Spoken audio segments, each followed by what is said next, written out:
अस्सलाम वालेकुम वीवर्स, क्या हाल है? ठीक हो? तबीयत से ठीक है? इस वाले पे मेरा यूट्यूब चैनल इश्तियाक ख्याली तुसां जानदे जिवें कि साडे इलाके गंदम की कटाई का मौसम है, तो ये सारे भाई होने का ट्रैक्टर अपना भी है, तो ये लेबर भी बनाई वधन अज गांधी पे कणक साड़ी।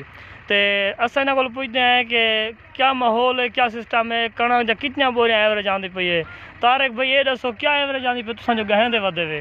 लाला पिछले साल वाली चास तो है को ना। अच्छा, अल्लाह का शुक्र है 12 14 15 बोरियां किला औसत देंदा पे। अच्छा, ते लेकिन पिछले साल वाला मजा कोई नहीं इतवेरी। अच्छा, कणकां दी चसाड़ कोई नहीं। अच्छा, बाकी उमें 12 13 बोरियां आम रूटीन चल जा पैन जेड़ा ओ एवरेज आंदी पई। अच्छा, तो सारे नाल मौजूद है सारा भाई रमजान। असा ये पूछना चाहने ये क्या आखना चाहते?